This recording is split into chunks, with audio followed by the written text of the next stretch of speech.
Assalamualaikum warahmatullahi wabarakatuh. Sebelumnya, perkenalkan, nama saya Adelia Puspitasari. Saya mahasiswi dari Universitas Ma'arif Hasyim Latif Sidoarjo. Saya dari Prodi D4 Teknologi Laboratorium Medik semester 5 dengan nomor induk 441219001. Di sini saya akan menjelaskan mengenai analisis kualitatif dan kuantitatif kandungan boraks pada bakso menggunakan kertas turmerik dan spektrofotometer UV-Vis. Keracunan makanan. Keracunan makanan adalah kondisi yang ditandai dengan munculnya mual, muntah, atau diare setelah mengkonsumsi makanan yang telah terkontaminasi. Kontaminasi tersebut dapat disebabkan oleh kuman atau racun yang masuk ke dalam makanan. Boraks sendiri merupakan senyawa dengan nama kimia natrium tetraborat yang berbentuk kristal lunak. Boraks, bila dilarutkan dalam air, akan terurai menjadi natrium hidroksida dan asam borat. Sedangkan kegunaan boraks digunakan untuk bahan non-pangan antara lain untuk yang pertama, campuran pembuatan gelas, pengawet kayu, salep kulit, boraks gliserin atau obat sariawan, dan campuran pupuk tanaman. Penyalahgunaan boraks pada pangan antara lain sebagai pengenyal pada pangan seperti bakso, mie, kerupuk, dan pempek. Bahaya boraks bagi kesehatan bisa menyebabkan gangguan susunan saraf pusat, fungsi ginjal, dan hati. Gejala orang yang mengalami keracunan makanan yang pertama yaitu muntah dan diare. Biasanya diare itu berwarna hijau kebiruan. Yang kedua dehidrasi dan gagal ginjal. Yang ketiga hiperaktivitas atau kejang. Yang keempat kulit kemerahan seperti udang rebus yang kemudian mengelupas setelah 2-5 hari. Dan yang terakhir yaitu rambut rontok. Cara mengatasinya yaitu yang pertama, mencegah dehidrasi adalah pertolongan pertama untuk mengatasi keracunan makanan. Yang kedua, menghindari makanan yang merangsang seperti makanan pedas atau terlalu manis untuk mencegah muntah. Yang ketiga, jangan minum obat anti muntah maupun anti diare tanpa anjuran dari dokter. Untuk prosedur analisis boraks secara kualitatif dengan kertas turmerik. Prosedur yang pertama yaitu sampel sebanyak 1 gram ditimbang, lalu ditambahkan aquades sebanyak 1:10. Yang kedua, campuran ini lalu diblender sampai halus dan disaring menggunakan kertas saring. Yang ketiga, cairan yang didapatkan ditempatkan dalam gelas piala. Dan prosedur yang terakhir yaitu celupkan kertas turmerik selama 1-2 menit ke dalam cairan sampel. Bila kertas turmerik berubah warna menjadi merah kecoklatan, maka sampel positif mengandung boraks. Prosedur analisis boraks secara kuantitatif dengan spektrofotometer UV-Vis. Untuk yang pertama yaitu isolasi boraks pada sampel. Sebanyak 5 gram sampel bakso ditambah dengan 20 ml aquades lalu diblender sampai halus. Dan setelah diblender, sampel tersebut dimasukkan ke dalam tabung reaksi.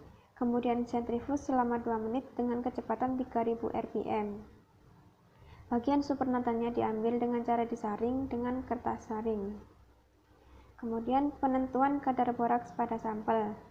Yang pertama, supernatan hasil isolasi dipipet sebanyak 0,5 ml, ditambahkan sebanyak 0,5 ml larutan NaOH 10% dalam cawan porselin.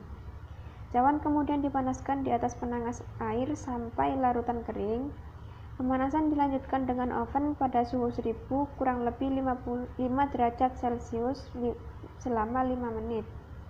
Setelah kering, ke dalam cawan porselin tersebut ditambahkan 1,5 ml larutan kurkumin 0,125% dan dipanaskan sambil diaduk selama kurang lebih 3 menit. Setelah dingin, ke dalam cawan tersebut ditambahkan 1,5 larutan asam sulfat dan asam asetat 1:1 sambil diaduk sampai tidak ada warna kuning baik pada cawan maupun pada pengaduk, lalu diamkan selama kurang lebih 8 menit.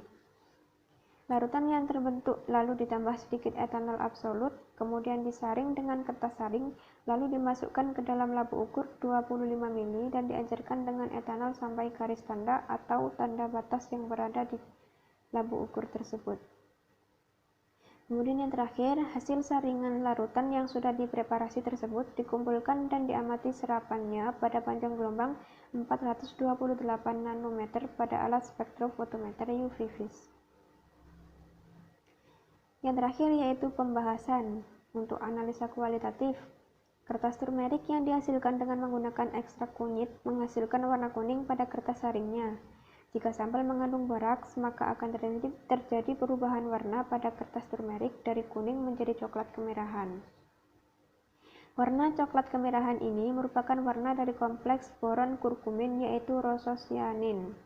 Adanya boraks pada makanan, khususnya bakso, merupakan suatu pelanggaran dalam proses produksi makanan olahan. Hal ini sesuai dengan SNI nomor 0138181995 tentang syarat bakso daging harus tidak boleh mengandung boraks sedikitpun. Untuk pembahasan analisa kuantitatif, panjang gelombang maksimum dan kurva standar boraks diperlukan untuk mencari konsentrasi boraks pada sampel. Panjang gelombang maksimum ini menggambarkan panjang gelombang yang memiliki nilai serapan yang maksimum pada rentang 400 sampai 600 nanometer. Berdasarkan percobaan didapatkan nilai panjang gelombang maksimum sebesar 428 nanometer. Boraks dalam bentuk asam borat akan terikat oleh kurkumin sehingga membentuk kompleks boron sianon kurkumin yang berwarna merah ceri. Kompleks warna tersebutlah yang dimanfaatkan untuk mengukur kadar boraks menggunakan alat spektrofotometer UV vis. Sekian, terima kasih. Semoga video ini dapat membantu Anda dan dapat memberikan manfaat. Saya akhiri, wassalamualaikum warahmatullahi wabarakatuh.